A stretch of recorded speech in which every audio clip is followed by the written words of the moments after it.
And I have a friend with me today. This is Terry Baird.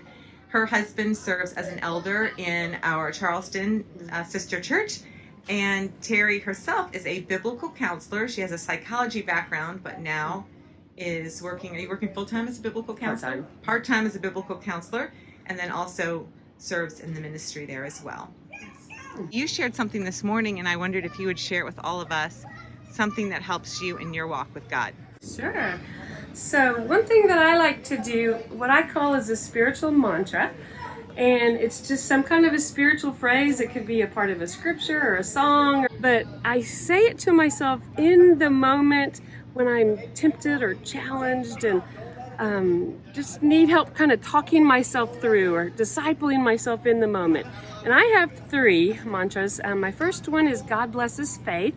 And so when I feel anxious or afraid or fear, and worried, scared, I just start saying, Terry, God blesses faith. You can do this. It's okay. And I kind of talk myself back into a place of peace.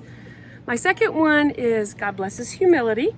So when I feel prideful or defensive or, I get my emotions up, I can, Terry, God blesses humility. Settle down. It's okay. Good reminder. We can do this.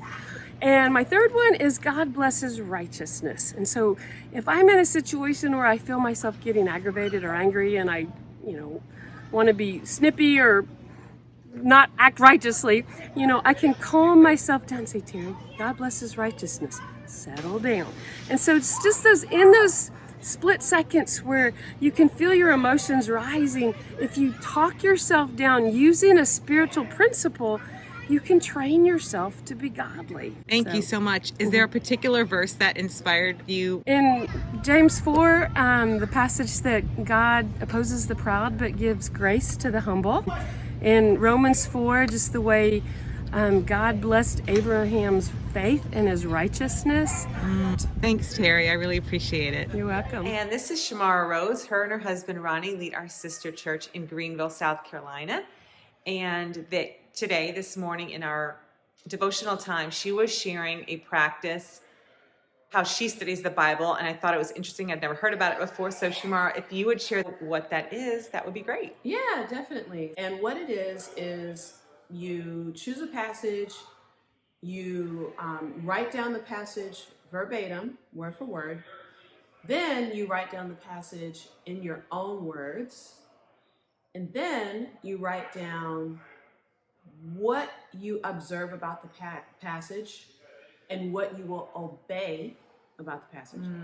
And then you write down what your group will obey as well. So it's kind of like you write it down verbatim, you write it down in your own words, you write down what you will obey, and then you write down what we will obey. And we could be you and your husband, you and your household.